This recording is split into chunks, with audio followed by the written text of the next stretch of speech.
Num país em que o tema mais importante em discussão sempre é a eleição seguinte, medir a popularidade das figuras públicas ganha peso enorme. Daí o terremoto que se sentiu nesta sexta-feira em Brasília, com o resultado da pesquisa Datafolha sobre a aprovação do presidente Lula.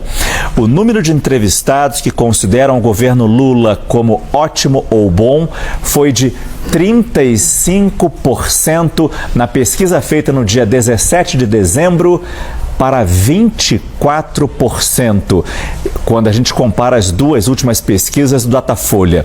Os que acham ruim ou péssimo subiu de 34%, número que aparecia ali no dia 17 de dezembro, para 41%. O regular também subiu de 29% para 32% dos entrevistados. Ao longo desta edição do CNN Prime Time, vamos trazer outros dados dessa pesquisa e de onde veio esse resultado. Vamos lembrar as sucessivas crises no governo, como a fiscalização do PIX, que foi transformada em fake news de taxação do PIX, a inflação dos alimentos sendo a ponta de uma economia que desacelera com juros elevados e um cenário externo ainda incerto, as falhas de comunicação que provocaram uma primeira mudança na esplanada dos ministérios e ainda não parece ter dado resultado. O Datafolha ouviu 2.007 pessoas em 113 cidades entre os dias 10 e 11 de fevereiro. A margem de erro dessa pesquisa, que vamos apresentar ao longo desse jornal, é de 2 pontos percentuais, para mais ou para menos. Por isso, já começamos com a análise aqui no CNN Prime Time. Teremos Jussara Soares em Brasília, Caio Junqueira aqui em São Paulo, assim também como Pedro Venceslau. E eu começo com a Jussara Soares, trazendo primeiro como os aliados do presidente Lula enxergaram esse impacto dessa pesquisa de hoje do Datafolha. Jussara, o impacto desses números tão ruins para o governo. Boa noite. Boa noite, Márcio. Boa noite a todos. Olha, Márcio, essa pesquisa, divulgada no final da tarde, ela caiu como uma bomba atômica, assim me definiram alguns aliados do presidente Lula. Por quê? Porque esses números, eles vêm no momento que o governo já esperava, sim, uma queda dessa aprovação, mas os números, eles mostram que, apesar das pesquisas internas, inclusive já vi uma outra pesquisa de um outro instituto apontando uma queda na aprovação do governo, ele foi ainda maior. A queda do Datafolha apontada, ela preocupa ainda mais. Se antes tinha um sinal amarelo ligado no Palácio do Planalto, agora é um sinal vermelho. De todo modo, todo mundo lamentando mas essa pesquisa e reconhecendo justamente que é o pior momento do governo Lula, o pior momento para o presidente. Lembrando que, claro, que esses números, eles são ruins para este governo, mas de todo o histórico do presidente Lula, contando, inclusive, os 2 primeiros mandatos do presidente. Então, Márcio, desculpa, Márcio. Pode continuar. Não, só um momentinho.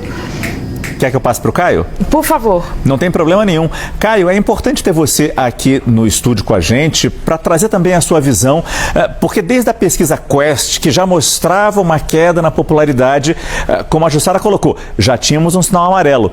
Até que ponto realmente esse sinal é vermelho e pode mudar de cor nos próximos 2 anos se a gente olha para frente, para eleição de 2026. Boa noite, Caio. Vamos lá, Márcio. Boa noite a você, boa noite a todos. Márcio, eu não classificaria já algo como o governo acabou, Lula está politicamente morto. Eu me lembro em 2005, me lembro os tucanos naquela época já cravando que assumiriam o poder em 2006 diante da crise do mensalão, e ali acabou tendo uma reversão ali de fatores que acabou levando o Lula à reeleição. Falta muito tempo ainda para a eleição de 2026 e, portanto, há tempo de correção de rumo, sim. Mas, Márcio, o que essa pesquisa nos mostra é meio que uma tempestade perfeita em cima do governo por uma série de variáveis, uma série de fatores de culpa e responsabilidade do próprio governo. Em linhas gerais, na minha percepção, é um governo travado, um governo parado, um governo que não decide quando tem que decidir,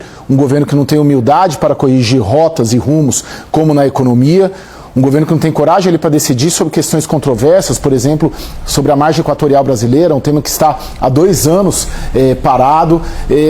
Um governo cujo presidente não tem a mesma energia que tinha há 20 anos atrás e a mesma disposição para fazer política e tentar construir consensos. É também, de certa maneira, um governo que falta criatividade para elaborar políticas públicas novas e efetivas. Ficam ali buscando bandeiras que deram certo no passado, mas que aos olhos da população elas já são velhas. E quando inova, por exemplo, o programa Pé de Meia, que não deixa de ser uma inovação também dos estados, né? Porque é uma ideia que foi ali abraçada pelo Ministério da Educação, mas não é uma ideia propriamente nova, mas abraçada em termos de política federal.